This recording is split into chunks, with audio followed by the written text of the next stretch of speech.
This video we are going to study the properties of genetic code or characteristics of the genetic code. As we know, the definition of genetic code is genetic code are the triplet code. First property of genetic code is genetic code is a triplet code. He 3 nucleotide पासून तयार झालेली आहेत. All codes they R made from the 3 nitrogen bases made from 3 nitrogen bases. The next property of genetic code is universal.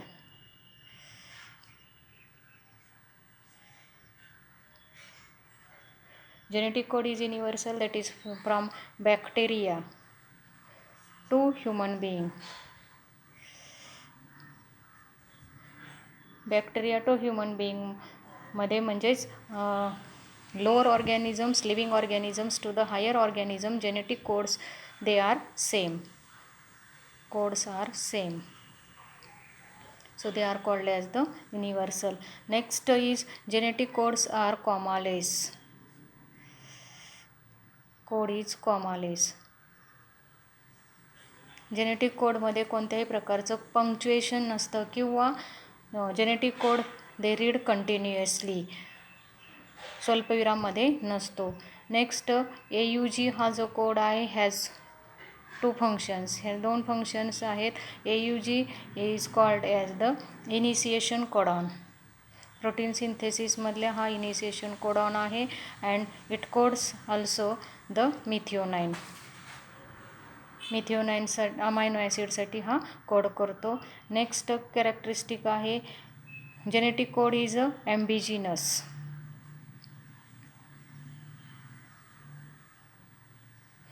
और it is also called genetic codes are the specific. हा codon जो असतो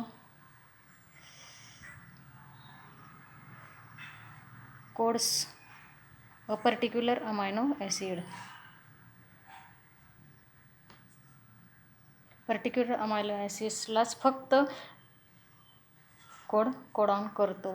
next characteristic आहे degeneracy of genetic code.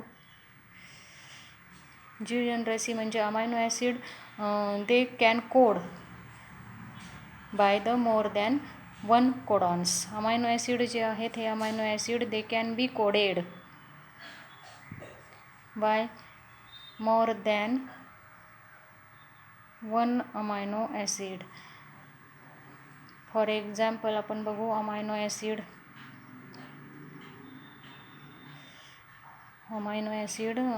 Arginine. It is coded by 6 codons.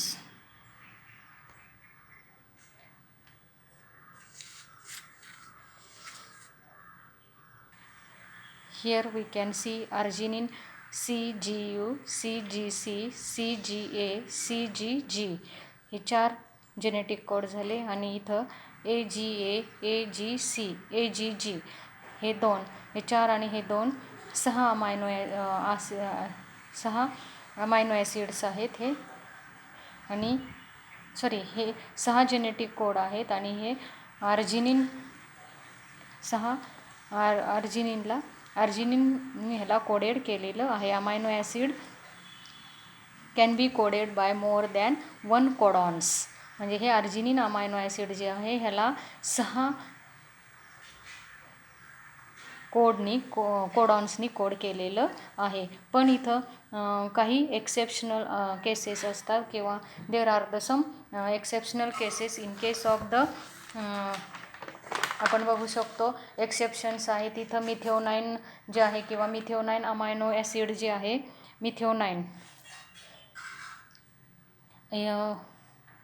मिथिओनाइनमध्ये इथं दिसते आपल्याला मिथिओनाइन AUG single codon only. मिथिओनाइन फक्त AUG जे आहे इथं हा सिंगल. मिथिओनाइनला दुसरं AUG हा जो कोडॉन आहे याने फक्त एक आणि एकच अमायनो ॲसिडला कोल्ड केलेलं आहे, मिथिओनाइन. हा एक एक्सेप्शनल केस आहे. त्याचप्रमाणे आणखी ट्रिप्टोफॅन अमायनो ॲसिड जे आहे हे ट्रिप्टोफॅन अमायनो ॲसिडला सुद्धा इथं दिसतंय आपल्याला UGG.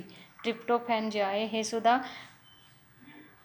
एकाच अमायनो ॲसिडला ह्या जेनेटिक कोडनी कोड केलेला आहे. ट्रिप्टोफॅन आणि मिथिओनाइन ही जी दोन आहेत ती एक्सेप्शनल केसेस आहेत. What is the reason for the degeneracy? आता ह्या डिजेनरसी मागचं रिझन काय आहे ते आपण बघू. त्याच्या पाठीमागचं रिझन जे आहे ती ओबेली बेस जो असतो हा ओबेली बेस आहे. हा ओबेली बेस म्हणजे काय तर third base found in a codon is called as the wobble base. Third base जो असतो ह्या बेसला म्हणतात ओबेली बेस. इथं आपण बघू शकतोय UUU, UUC, UUA, UUG. तर ह्याच्यामध्ये हे जे दोन बेसेस जे आहेत UUU ह्या कशा आहेत, स्टेबल आहेत. आणि थर्ड जी बेस आहे UCA आणि G ही काय आहे, it is a different. This is called as the wobble base. Next characteristic is the mutation can cause change in the codons आणि specially in case of the point mutation. Point mutation जे आहे त्याच्यामुळं genetic code जे आहे त्यांच्यामध्ये change होतो. It can causes the point it is due to the point mutation. त्याचं best example आहे सिकल सेल ॲनेमिया. तर सिकल सेल ॲनेमियामध्ये जो नॉर्मल पर्सन असतो ह्या नॉर्मल पर्सनमध्ये 6th पोझिशन जी असते अमायनो ॲसिड मधले ग्लुटॅमिक ॲसिड जे असतं त्याच्यातली 6th पोझिशन जे असते ह्या 6th पोझिशनला पॉईंट म्युटेशन ऑकर होतं. ग्लुटॅमिक ॲसिड जे आहे जेनेटिक कोडेड केलेला असतो GAG. तर सिकल सेल पेशंट जो असतो ह्या सिकल सेल पेशंटमध्ये 6th पोझिशन जी असते ह्या 6th पोझिशनला अमायनो ॲसिड पाहिजे होतं GAG, पण त्याऐवजी अमायनो ॲसिड कुठलं येतं GUG, म्हणजे it is coded for the valine. इथं ए ऐवजी काय झालं, पॉईंट म्युटेशन U झालं. म्हणजे असं काय झालं इथं, हा नॉर्मल पर्सन ऐवजी पर्सन कसा झाला, sickle cell anaemia. 6th position इथं चेंज झाली. Next characteristic is the genetic code has the distinct polarity.